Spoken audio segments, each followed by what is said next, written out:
permettre de faire un bon choix. Et je ne pourrais pas finir aujourd'hui, on continuera ça demain sur la ligne de prière. Un point important, parmi les 7 clés que je dois poser avant de faire le choix, il ne faut pas regarder les choses à l'apparence. L'autre a regardé la plaine du Jourdain. C'était magnifique. On dirait Jardin d'Éden. On dirait l'Égypte. Et l'autre a dit quoi? Moi j'ai choisi la plaine. Il avait oublié que dans la destinée qu'il a prise, c'est là où Dieu va détruire les Sodome et Gomorrhe. Alléluia. Abraham choisit de rester dans le pays des Canaan. Des choix différents. L'autre a regardé selon les yeux, l'apparence. Abraham s'est choisi selon l'Éternel. À la fin des comptes, vous avez la réponse. N'est-ce pas? Qu'est-ce qui était passé à Sodome? L'autre a perdu même sa femme à Sodome et Gomorrhe. C'était le choix de son cœur. C'était ce qu'il avait choisi. Quand nous posons les choix selon l'apparence, bien aimé, l'apparence finit toujours par tromper. Tu vois une femme qui brille, ah celle-là, mais tu ne connais pas son état d'âme. Alléluia. Amen. Tu vois un homme beau et tout, tu ne connais pas son état d'âme, ni sa famille. Il y a des familles, vous rentrez, on dirait que vous avez mis un corps d'ici là. Pour sortir, vous allez faire comme ça. Mais Abraham a choisi selon l'esprit. Regardez, la Bible dit, il était rassasié de sa vieillesse. Alléluia. Très important. Quand on fait les choix, il faut exclure tout ce qui est de l'apparence. Demandez que Dieu vous aide. Demandez l'aide du Seigneur. Le Seigneur, il sait. Ça peut t'apparaître beau de construire à Kinshasa. Mais si ce n'est pas voulu par le Seigneur, voulu par toi-même, un jour tu apprendras les tremblements de terre dans le lieu où tu as construit. Après 10 ans de construction, à Kinshasa, tu vas aller taper dans quel bureau? Il n'y a pas d'assurance. Ah, peut-être que tu n'es pas de ça. Alléluia. Mais si tu avais consulté Dieu, Dieu te dira non, à Kinshasa, mais pas dans tel endroit. Cela est important. Avant de faire quelque chose, tu viens, mes amis. Demande, papa Mike, prie pour moi. Que Dieu m'aide. Du moment où la prière de l'homme de Dieu est accompagnée, s'il y a un danger, Dieu va permettre des circonstances, des problèmes, que tu ne puisses pas acheter là-bas. Amen. Mais nous, moi je vais aller chez papa avec mon 100 000 euros là. Papa va dire, papa, faut que tu aies dit. Alléluia. Amen, amen. L'autre a regardé selon l'apparence. Regardez sa fin. Ne faites pas les choix selon les apparences. Deuxième fruit, Genèse. Genèse, chapitre 24. J'ai parlé ça hier avec mon bien-aimé sur la ligne.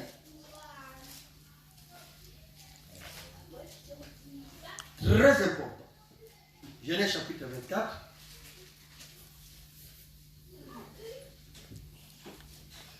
À partir du verset 1er. Je lis au nom de choses. Abraham dit à son serviteur, le plus ancien de sa maison, l'intendant de tous ses biens, mais je te prie, ta main sous ma cuisse, et je te ferai jurer par l'Éternel, le Dieu du ciel et le Dieu de la terre, de ne pas prendre pour mon fils une femme parmi les filles des Cananéens au milieu desquels j'habite, mais d'aller dans mon pays et dans ma patrie prendre une femme pour mon fils Isaac. Regardez la description pour choisir. Mes amis, bien ma sœur, que Dieu te bénisse. Jusque là c'est bon, on peut économiser les temps. Regardez cette test. La Bible dit, Abraham était avancé à l'âge. Il s'est rendu compte que bientôt peut-être que je vais partir. Je dois trouver une femme pour mon fils. Moi, Abraham, je connais les coutumes. Je connais la jeunesse. Je sais comment les choses doivent être. Alléluia. Il a appelé son serviteur. Jette sur ma cuisse. Tu vas aller choisir une femme. Alléluia. Donc je comprends, là où était Abraham, Isaac et les serviteurs les plus anciens de sa maison, ils n'étaient pas dans le pays d'Abraham. Vous y êtes? Il faut que les serviteurs les plus anciens retournent au village d'Abraham pour aller chercher une femme pour Isaac. Posez vous-même la question. Mais les serviteurs, ils s'en vont. Isaac, il n'a pas connu cette femme. Isaac, il n'a pas dit. Quel est ce mariage? La personne, il s'en va. Il donne tout, il ramène la femme et moi, je le prends. Dans notre temps, on va bouder. N'est-ce pas vrai? Tu ne vas pas aimer ça. Comme la Bible, ce sont des paraboles et ça nécessite toujours l'explication. Vous allez comprendre que c'est même pas ça que, bon, si je vais me marier, je reste chez moi, j'envoie quelqu'un chez nous, il cherche une femme, il me ramène. Non, c'est pas ça. Mais comprenez une chose, ici nous avons première qualité, la vieillesse d'Abraham. Pourquoi seulement il choisit pendant qu'il est vieux? Il choisit les moments-là pour chercher une femme pour Isaac. Alléluia. Quand on veut poser un choix, ne faites pas le choix selon la jeunesse. S'il vous plaît. Mais faites le choix avec maturité. Parce que tu peux me dire, papa, j'ai 20 ans. Il faut que j'attende 40 ans. Non, non, non. On peut avoir 20 ans avec des maturités solides. Amen. Amen. Pense ton choix avec maturité, mes amis. Très important. David a envoyé ses 3 serviteurs à la guerre, à la bataille. Ils les ont récupérés, on les a coupés des cheveux et on les a récupérés des barbes. On ne les a pas tués. Ces 3 serviteurs retournés dans le camp de David.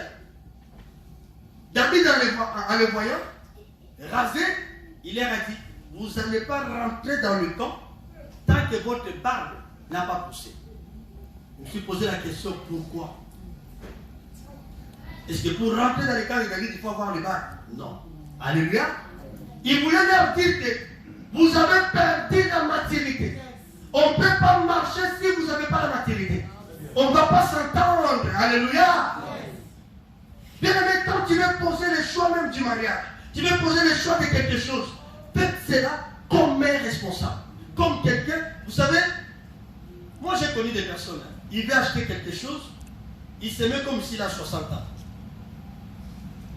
Je donne un exemple. L'hiver, je vais acheter une grande villa ici. Je me mets à l'âge de 60 à 70 ans. Pourquoi? Parce que je me dis, si je commets une erreur ici, fini.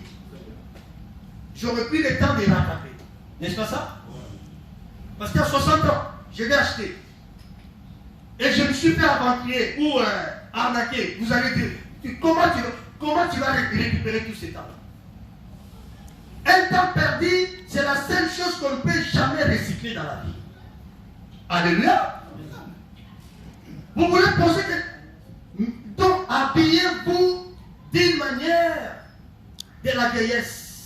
Si tu te dis non, là, ça engage mes enfants, ma femme, ma vie, beaucoup de personnes. Je ne dois pas zapper à ce que je vais décider ici. C'est pour cela, vous allez remarquer que certaines décisions, même dans les hôpitaux, avant de les prendre, on vous renvoie à la maison. Allez réfléchir. Et lorsque vous allez revenir, reviens avec ta femme, reviens avec ton mari. N'est-ce pas ça? Dans toutes les situations difficiles ou grammatiques, on renvoie la personne. Allez bien réfléchir. On n'influence pas.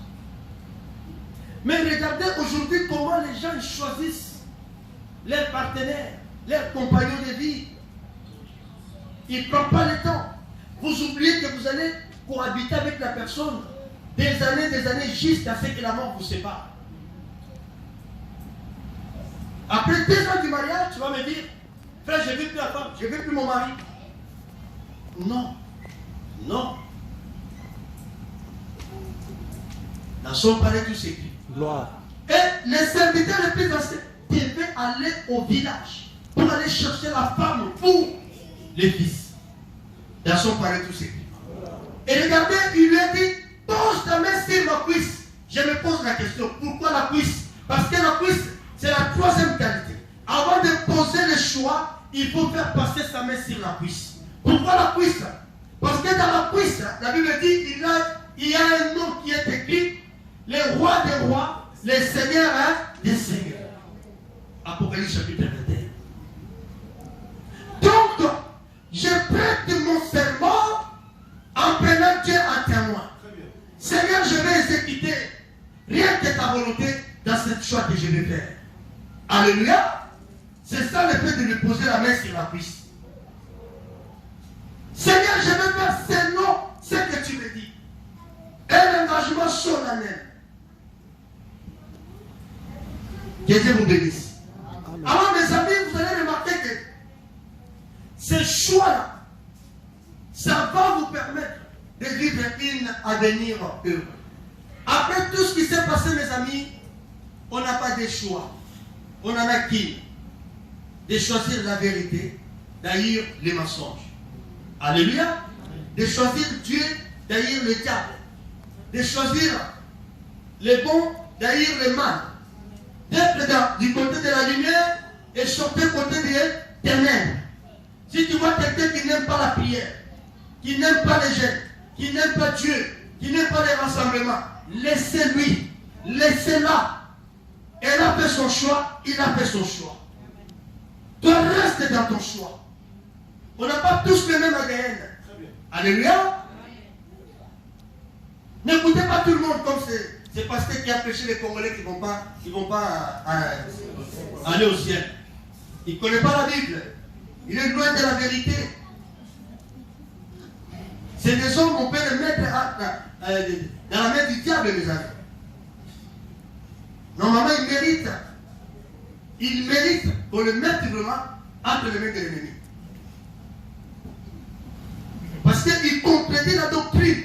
Et même pas la doctrine, il contredit la doctrine, il contredit la prophétie, il contredit le trône éternel. Apocalypse 7, la Bible dit, devant son trône, il y avait les gens, Jean dit quoi? Une nombreuse de personnes, milliards de milliards. Et il a dit quoi? Les gens de toutes les nations, de toutes les tribus, de toutes les langues. Même des pygmées, il y en a un ou deux qui rentreront au ciel. Comment toi tu peux dire qu'une nation comme Congo, on n'aura aucune personne qui va aller au ciel? Mais tu contredis la Bible, même toi-même et les Congolais qui prient dans son assemblée. Déjà, où est ton aide? Si tout le monde qui prie avec toi, ils vont aller à l'enfer. Mais qu'est-ce que tu fais à l'église? Alléluia. Ça, c'est des choses pour troubler notre conscience. Mes amis, je vous dis la vérité, la parole de Dieu est vraie. La Bible dit, il y aura des gens de toutes nations, toutes tribus. Pourquoi? Parce qu'au ciel, on n'aura pas l'adoration pareille. Il y a un moment où toute langue doit vous confesser que Jésus est Seigneur. Donc s'il n'y a pas un Swahili, qui va adorer un Swahili? S'il n'y a pas un Français, qui va adorer un Français? Alléluia.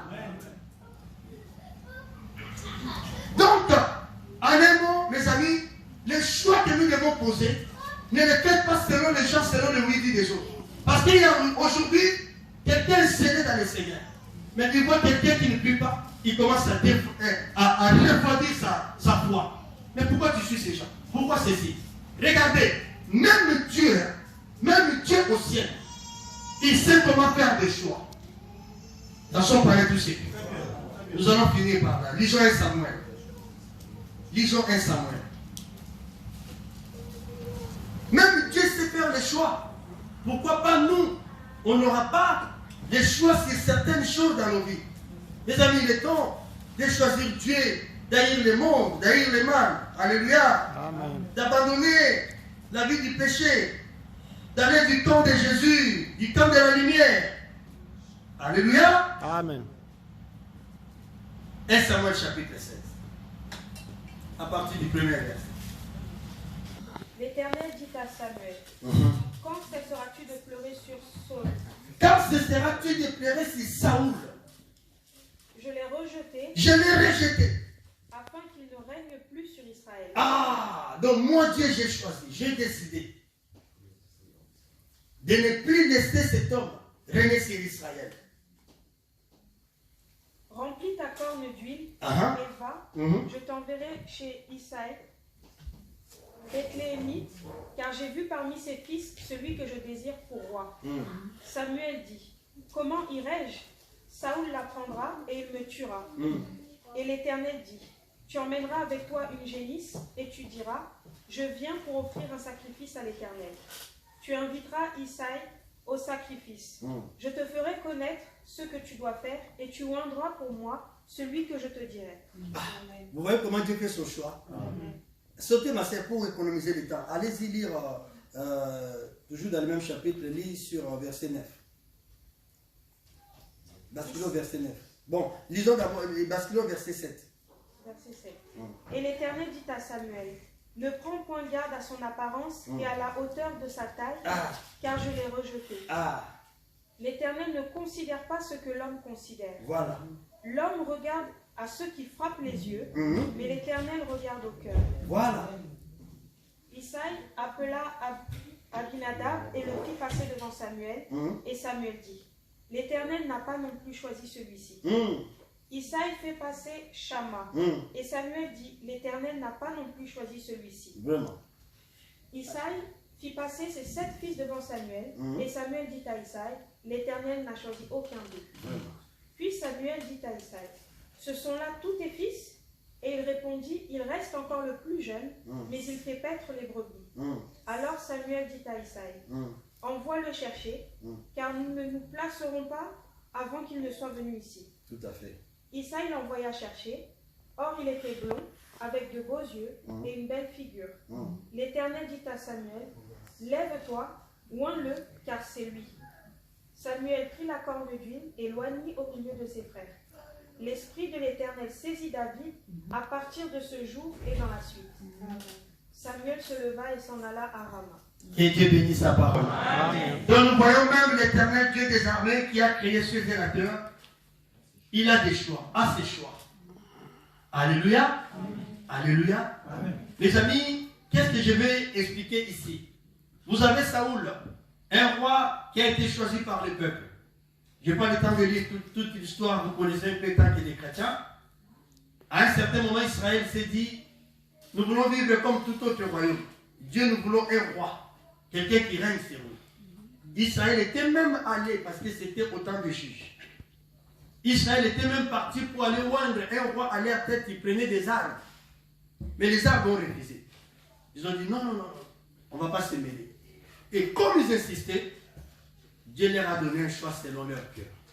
Saoul. Alléluia. Mais Saoul qui règne, mes amis, mais c'était la honte pour une nation comme Israël. Avec l'arche, ils étaient toujours vaincus dans tous les combats. Mais regardez Saoul. Un homme costaud, un homme élégant, un homme beau dans son palais tout seul. Amen. Mais sa beauté ne pouvait rien faire face aux Philistins. Face à la crise, sa beauté ne pouvait rien faire. Tu choisis la France, tu choisis les poètes, il fait froid, je vais rester chez moi, à vos jeunes prières là. Les poètes ne te donneront rien lorsqu'il y aura la troisième vague. Alléluia. D'un coup, tellement Samuel lui plairait, Dieu l'a dit, arrête de pleurer. Lève-toi.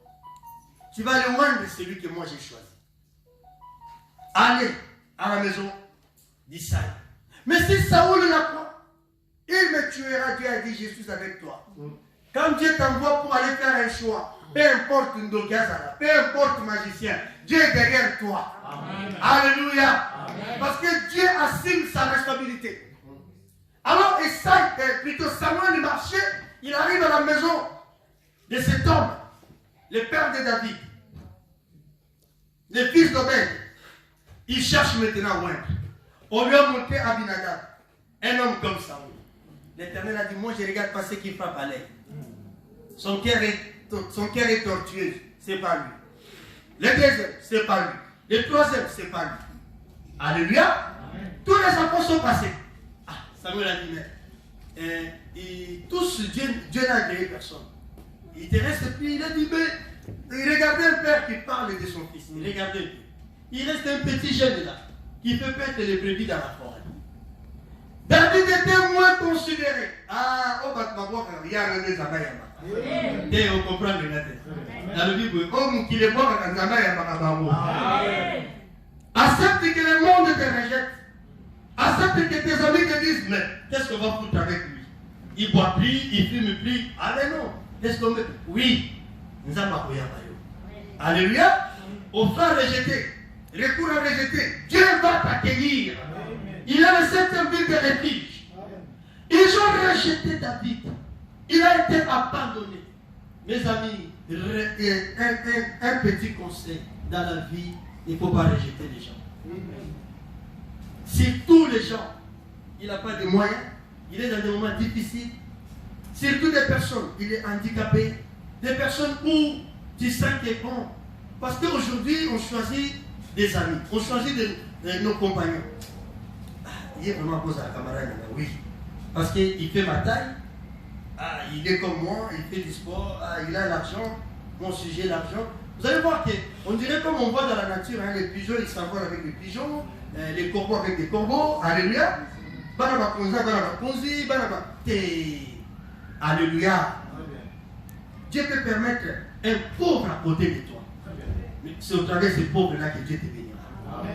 Dieu peut permettre que tu puisses avoir un enfant qui a des retards. Mais cet enfant-là, c'est lui qui détient la bénédiction familiale. Ne le fais pas souffrir. Au contraire, c'est des enfants, s'il faut l'enchérir plus que les autres, il faut le faire. Amen. Alléluia. David est rejeté. Pourquoi? Il était des pourtant. Tous ses frères, comme Goliath. Papa nous dit, moi, la notion m'a présenté. Oh, il y a la cour de taille, mais il y a la polata. Alléluia. Dieu l'a pris, Dieu l'a choisi. Regardez, il a oint David. Tous ses frères étaient étonnés si vous continuez au chapitre suivant. Mais lui qui n'obéit pas, lui, ils ont tout axé sur David, mais c'est lui que Dieu avait choisi. Pourquoi Dieu avait choisi David? Très important. Quatrième élément, le cœur. Montez ma David. Dieu voit déjà au préalable le cœur de l'homme. Dieu ne peut pas te donner 1 million d'euros. S'il sait qu'avec ces 1 million d'euros, tu vas aimer toutes les femmes du monde entier. Pourquoi te les donner et te perdre? Alléluia. Dieu ne peut pas remplir une église où le pasteur est impudique, à moins que Zama Sanzayo. Si Dieu t'a déjà rejeté, comme il avait rejeté Saoul, il peut te donner une église avec plein de femmes. Comme on voit ces coureurs de jupons là, il prêche l'évangile, mais il est toujours cupide, il est toujours impudique, avec plein de femmes dans son église. Ce sont déjà rejetés. Alléluia.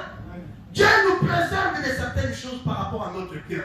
Dieu a dit que le cœur de David, c'est un cœur généreux, c'est un cœur reconnaissant, un cœur simple. Alléluia.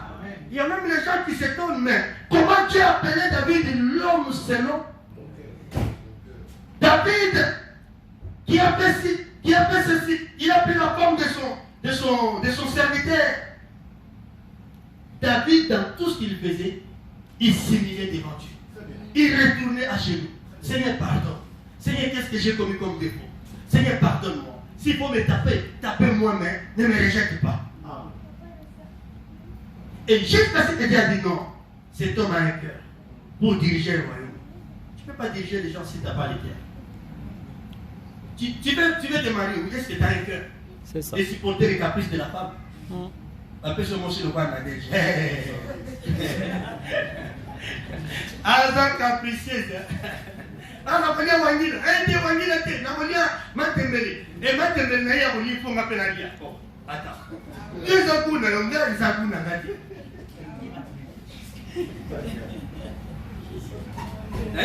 maman Marie nous a comme qu'à faire ça. Au lundi, selon vous, on a que lire pour fini. Alléluia. Bien aimé, pour avoir le cœur de supporter ta femme. Il ne faut pas divorcer parce que la femme ne m'écoute pas. Elle le dit. Ne crois pas que Tatiana, tu vois, ma soeur, viens, prends la place. Elle fera aussi à la maison. Non. Elle a un caractère que tu dois supporter. Il faut avoir un cœur pour être responsable Alléluia. Avant de faire le choix, dis-toi que j'ai un cœur. Avant de devenir pasteur, dis-toi que j'ai un cœur.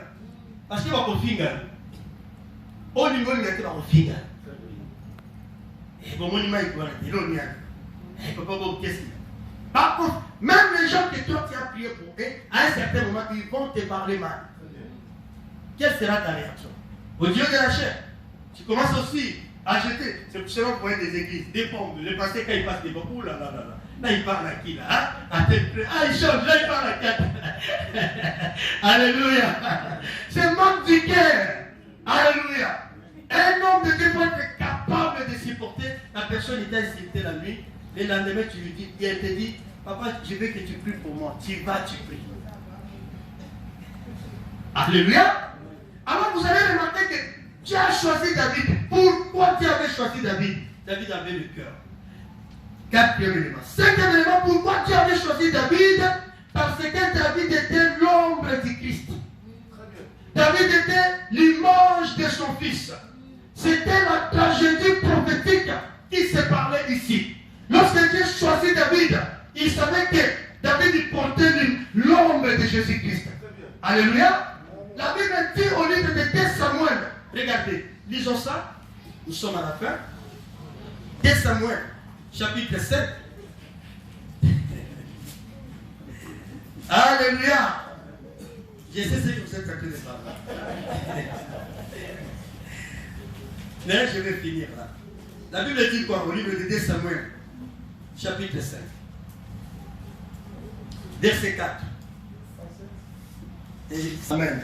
David était âgé de 30 ans lorsqu'il devient roi, et il régna 40 ans. À Hébron, il régna sur